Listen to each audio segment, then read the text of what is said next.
Hello friends, শুভ নববর্ষ তোমাদের সকলকে। এসবি সিম্পল লাইফস্টাইলের আরও একটি নতুন ভিডিওতে তোমাদের সকলকে ওয়েলকাম জানিয়ে আজকের ভিডিওটি শুরু করা যাক। দেখো, সকাল সকাল আমি কিন্তু কাজে লেগে পড়েছি। ঘর বারান্দাটা ঝাড় দিয়ে নিচ্ছি, কারণ রান্না করতে হবে। মা ওদিকে নিরামিষ রান্নাগুলো করে নিয়েছে, কিন্তু আজ আমিষ হবে। আজ নববর্ষ বলে কথা, আমিষ তো একটু করতেই হয়। তাই এখানে আমি এঁচোড় কাটতে বসে গেলাম। এঁচোড়টা কিন্তু পিসি বাড়ি থেকে নিয়ে এসেছিল বাবা। পিসি বাড়িতে গাছ রয়েছে, সেখান থেকেই দিয়ে দিয়েছে। তোমরা দেখেছো আগের বছর আমি যখন এই সময় পিসি বাড়ি গিয়েছিলাম, আমি কিন্তু এঁচোড় নিয়ে এসেছিলাম। সেটাই মনে রয়েছে, বাবা গেছিল কাল ভাই জাতুতে, মনে করে পাঠিয়ে দিয়েছে। তাই এখানে আমি এঁচোড়টা কেটে নিচ্ছি। আর এখানে বাবা নিয়ে এসেছে মাটন। আজ রান্না করব মাটন দিয়ে এঁচোড়। আমি কিন্তু আগে কখনো ট্রাই করিনি, এই ফার্স্ট টাইম ট্রাই করছি।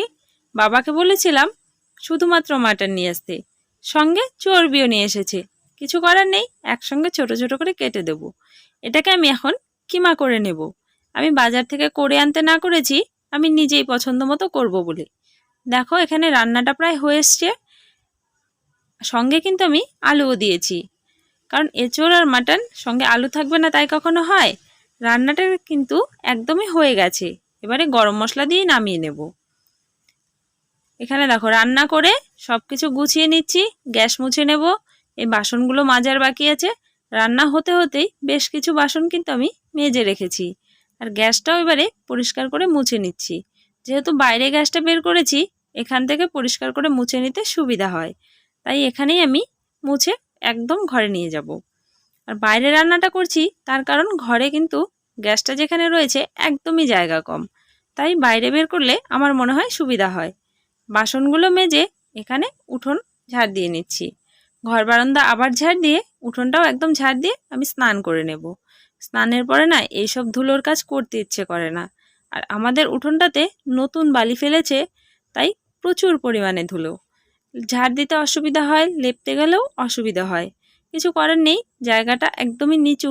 বর্ষাতে না অনেকটা জল লেগে থাকে, তাই কিছু মাটি ফেলা হয়েছে। মাটি তো নয়, বালি ফেলা হয়েছে। তাই কিন্তু ঝাড় দিতেও অসুবিধা হয়, আর স্নানের পরে এতটা ধুলো ইচ্ছে করে না। তাই ভাবলাম না, যতটা কাজ রয়েছে একবারে করে নিই। আর ওই দেখাচ্ছ, আমাদের বাড়ির লাট সাহেব চেয়ারে উঠে আছে। ওর এই সবই কাজ। চলো, তরকারিটার ফাইনাল লুক তোমাদের দেখিয়ে দিই। দেখতে কিন্তু খুব সুন্দর হয়েছিল। মাটন সঙ্গে এঁচোড় আর আলু, সবগুলোরই কিন্তু নিজস্ব একটা দারুণ স্বাদ রয়েছে। এঁচোড় রান্না করলে, নিরামিষ করলেও ভালো লাগে, আর মাটনের তো কথাই হবে না। এখানে দেখো, কাল যে শাড়িটা আমার মাকে এনে দিয়েছিলাম, আমার মা শাড়িটা পরেছে। একটা জায়গায় যাওয়ার কথা ছিল, কিন্তু আকাশটা এত পরিমাণে খারাপ করেছে, তাই আর যাচ্ছে না। তাই ভাবলাম আমি একটু ছবি তুলে রাখি। তারপরে আমি চলে এলাম পয়লা বৈশাখে কতগুলো ড্রেস হলো সেগুলো দেখাতে তোমাদের। এবারে কিন্তু অনেকগুলো ড্রেস হয়েছে আমার। কালার শেয়ার করিনি তোমাদের সাথে, ভাবলাম পয়লা বৈশাখের ড্রেস পয়লা বৈশাখেই শেয়ার করি। দেখো, প্রথমেই দেখিয়ে দিচ্ছি একটা শাড়ি। এই শাড়িটা আমাকে ভাই দিয়েছে। কাল তো অনেকগুলো ভাই এসেছিল, তার মধ্যে থেকে একজন। এখন তোমাদের আমি কি করে বোঝাই যে কে দিয়েছে। যাই হোক, এই শাড়িটা কিন্তু কাল আমি পরেছিলাম। ভাই নিয়ে এসে বলল শাড়ি পরে ছাতু দিবি। ঠিক আছে, পরে নিলাম। ভাইয়ের আবদার যখন, ওরা যখন আমার দেওয়া টি শার্টগুলো পরে ছাতু খেতে বসেছে, তাহলে আমারও তো উচিত, তাই না বলো? তাই শাড়িটা পরেই কিন্তু আমি দিয়েছিলাম, তোমরা দেখেওছো। আর এটা দেখো, একটা কুর্তি, এটাও নিয়ে এসছে আরেকটা ভাই। কুর্তিটা সাইড দিয়ে কিন্তু সুন্দর একটা ডিজাইন করা হয়েছে। আর প্রত্যেকটা জিনিস আমার খুবই পছন্দ হয়েছে। ছোট ভাইয়েরা নিয়ে এসেছে, পছন্দ না হয়ে পারে বলো? পরবো, সবগুলোই পরবো। এটাও একটা কুর্তি, এটা নিয়ে এসেছে আমার মামার ছেলে। কুর্তিটা অনেকটাই লম্বা, একদম পা পর্যন্ত। এটা হয়তো ওয়ান পিস। আর এখানে দেখো একটা ছাপা শাড়ি। অনেকগুলো ড্রেস কিন্তু আমি এবারে পেয়েছি। আর এখানে দেখো, কিছুটা তরকারি বাটিতে বেড়ে নিচ্ছি মাসিদের বাড়ি দিয়ে আসবো জন্য।